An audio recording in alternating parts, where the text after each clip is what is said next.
Yang selanjutnya mungkin ini sudah pernah mendengar ya cerita ini tentang seorang tabi'in bernama Uwais Al-Qarni. Kantos nguping ibu-ibu? Cerita tentang Uwais Al-Qarni. Kacan? Jadi Uwais Al-Qarni ini seorang pemuda yatim. Bapaknya sudah meninggal dunia dan hanya memiliki seorang ibu, dan ibunya lumpuh. Ibunya lumpuh dan matanya juga dikisahkan bahwa matanya juga penglihatannya kurang jelas, gitu ya. Dan seorang Uwais Al-Qarni ini merupakan pemuda yang sangat berbakti kepada orang tuanya. Apapun keinginan ibunya pasti dilaksanakan. Profesinya sebagai pengembala, jadi hanya cukup penghasilannya hanya cukup untuk kehidupannya dan ibunya. Dan Uwais Al-Qarni ini ternyata dikenal di langit. Dikenal oleh para malaikat, walaupun tidak terlalu dikenal di dunia. Tapi sekarang menjadi dikenal gitu ya dengan ceritanya ini. Semua orang jadi kenal siapa itu Uwais Al-Qarni.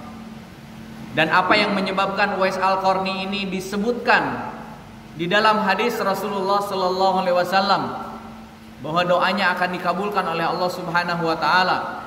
Bahkan berpesan kepada Umar bin Khattab, kepada Ali, kalau misalkan ada seorang pemuda dari Yaman datang ke Mekah, maka temui, mintai doa kepadanya.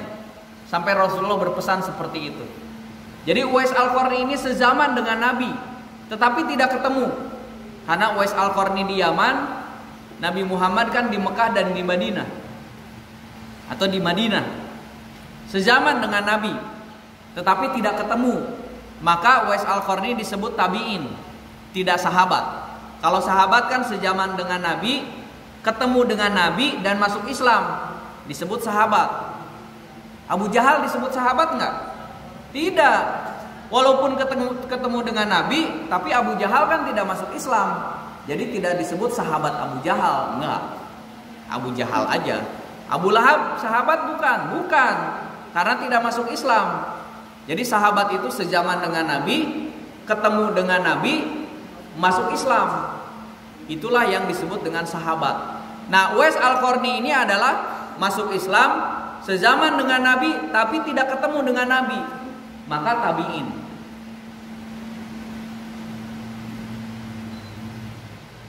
Dan Uwais Al-Qarni ini yang menyebabkan beliau dikenal di dunia dan dikenal di akhirat karena baktinya kepada orang tua. Segala kebutuhan orang tuanya dipenuhi. Dan suatu ketika ibunya berkata, "Wahai Uwais, ibu ingin haji." Jadi hoyong haji ibu nate. Uwais teh mikir, haji di mana ongkosna gitu kan. Kalau bahasa sekarang gitu. Dari mana? Sementara perjalanan dari Yaman ke Mekah. Ke Mekah saat itu kan harus ditempuh dengan menaiki kendaraan onta dan perbekalan. Ya, makanya kalau zaman dulu kan haji itu dari Indonesia ke Mekah itu berbulan-bulan ya. Berbulan-bulan karena naik kapal lautnya gening. Kalau sekarang kan set naik pesawat 9 jam selesai. Kalau dulu itu berbulan-bulan, sampai ada teman saya itu dari waktu berangkat ibunya itu hamil. Pas nyampe sana lahiran di sana. Ya, teman saya ini sudah almarhum ya. Kemarin meninggal karena penyakit angin duduk katanya. Penyakit angin duduk. Makanya namanya itu ada al-makinya di belakangnya itu karena lahirnya di Mekah. Jadi waktu berangkat mungkin ibunya sedang hamil sekitar awal-awal gitu ya, 4 bulan gitu ya. Karena perjalanan 3 bulan ya lebih sampai di sana, ya lahirannya di Mekah. Ya.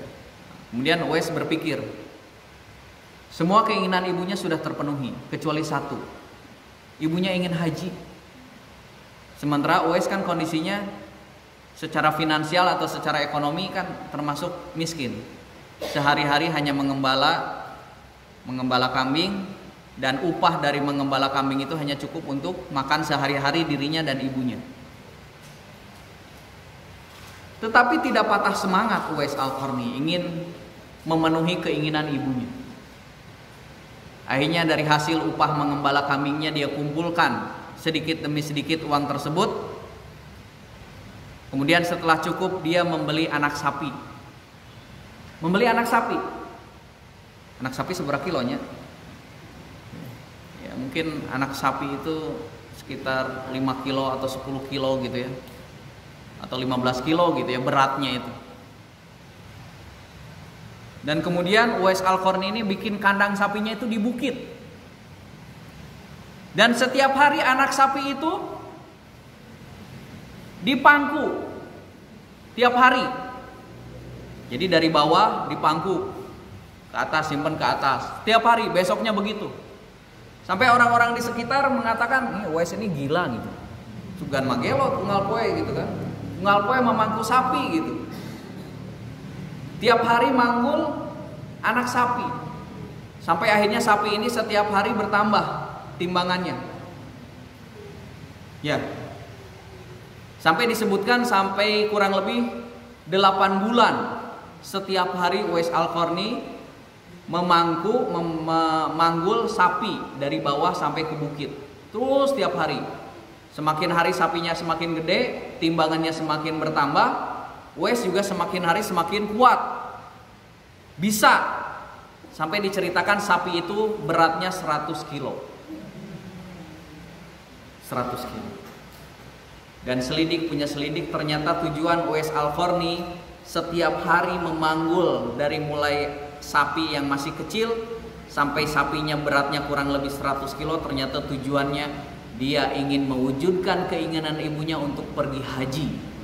Dan ternyata setelah 8 bulan menjelang masuk bulan haji, ibunya digendong dan jalan kaki dari Yaman menuju Mekah.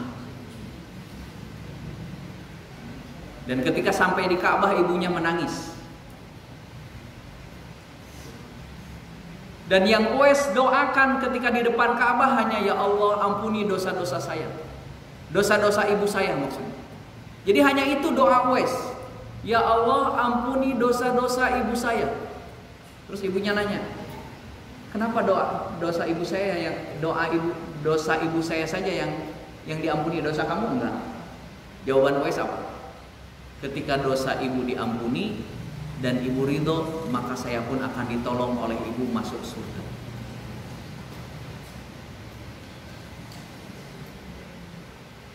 Ya.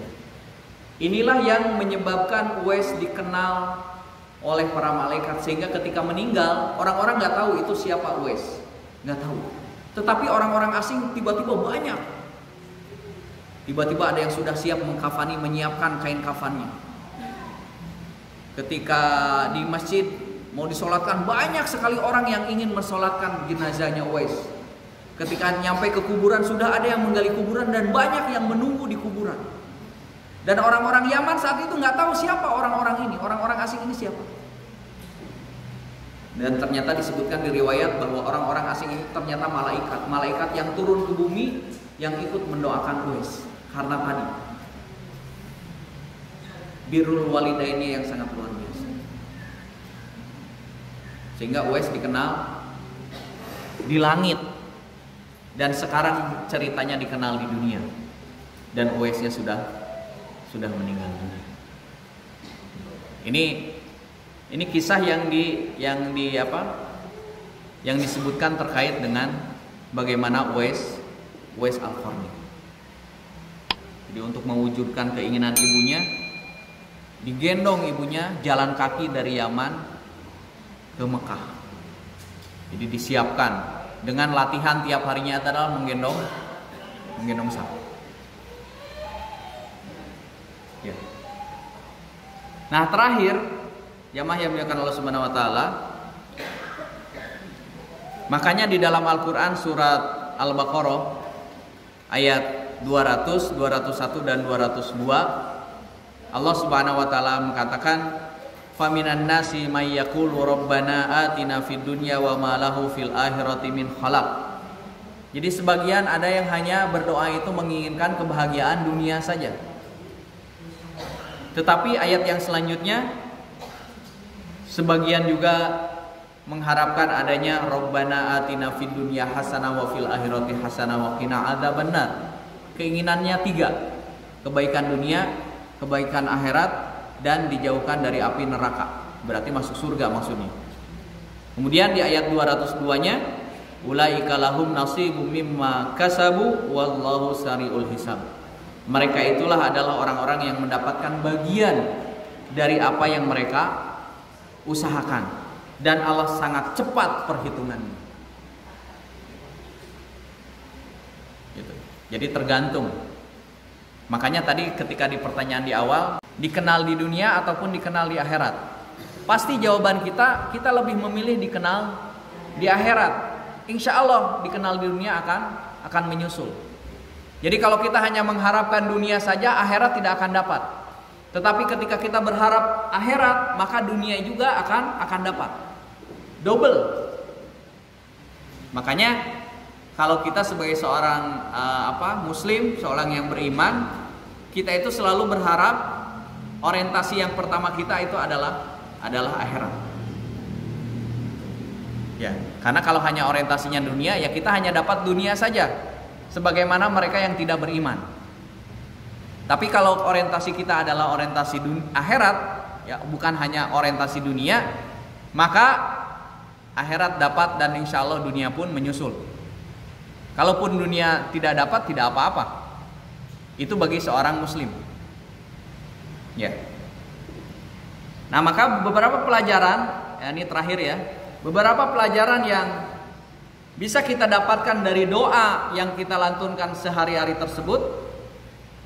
Yang pertama adalah doa Rabbana atina fid dunya hasanah wa fil akhirati hasanah wa qina adzabannar. Ini adalah doa yang menjadikan andalan Rasulullah dan para sahabat Rasulullah. Dalam setiap kesempatan selalu mendoakan ini, selalu membaca doa ini. Sehabis sholat baca doa ini, ketika di berbagai kesempatan baca doa ini, bahkan di tempat-tempat tertentu kita baca doa ini. Ketika tawaf, ketika sampai Ruknul Yamani sampai Hajar Aswad, maka yang dibaca adalah doa ini, Rabbana atina fid dunya hasanah wa fil akhirati hasanah wa qina adzabannar. Setelah setiap sholat kita doa ini. Dalam berbagai kesempatan kita mendoakan ini. Ya. Poin yang kedua adalah bahwa ketika manusia ini bercita-cita hanya dunia saja, maka sesungguhnya adalah itu permintaan yang sangat rendah. Karena dunia itu hanya sedikit dan dunia itu hanya sementara.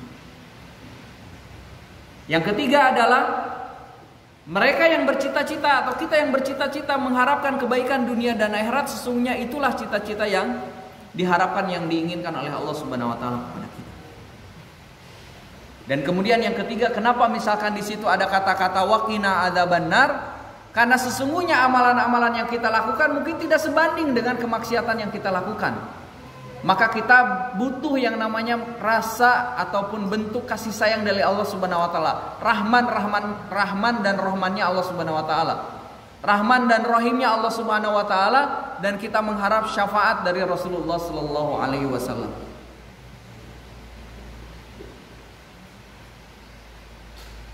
Ya. Dan kemudian yang selanjutnya, doa ini ringkas, namun kandungannya sangat luar biasa, mencakup dunia dan akhirat. Simple doa ini, tapi kandungannya yang sangat luar biasa, mencakup dunia dan akhirat. Ya. Dan yang selanjutnya adalah di sini juga diperbolehkan. Jadi bukan berarti Islam ini tidak memperbolehkan kehidupan dunia, tidak. Boleh. Di dalam Islam diperbolehkan, bahkan dituntut kita menjadi orang-orang yang kaya di dalam Islam. Rasulullah itu kaya, sahabat-sahabat Rasulullah itu kaya, Abu Bakar kaya, Umar kaya, Utsman kaya, sahabat-sahabat yang lain, Abdurrahman bin Auf juga kaya. Tapi tadi orientasi kekayaannya untuk akhirat, bukan hanya sekedar kehidupan dunia saja. Dan yang terakhir, di antara ciri doa yang baik, yang pertama adalah terdiri dari raghbah, meminta pahala kebaikan, dan raghbah dan rohbah. Jadi raghbah ini agar terhindar dari siksaan. Makanya ada redaksi waqina ada benar. Ya, jadi seimbang antara berharap itu roja, dan khauf. Khauf ini takut. Jadi seimbang. Raghbah wa rohbah seimbang. Kemudian roja dan khauf seimbang. Ya. Dan itulah yang diajarkan di dalam Islam. Islam tidak mengajarkan misalkan hanya husu di masjid gitu, kucel, anak istri nggak terurus gitu. Ayo di masjid zikir gitu, sampai bajunya menghiliwir gitu ya, 3 bulan tidak dicuci, tidak diganti gitu ya. Tidak mengajarkan itu. Jadi itu katanya zuhud. Enggak, Islam tidak mengajarkan zuhud seperti itu. Islam itu mengajarkan keseimbangan. Seimbang dunia, seimbang akhirat.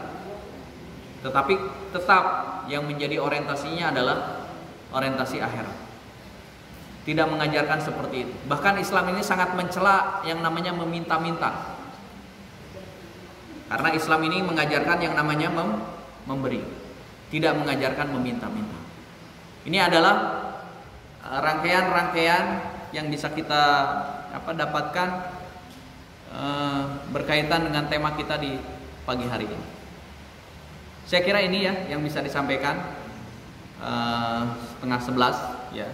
Mangga kalau misalkan ada yang mau ditanyakan, ada yang mau didiskusikan, dipersilahkan. Saya kembalikan lagi kepada pembawa acara.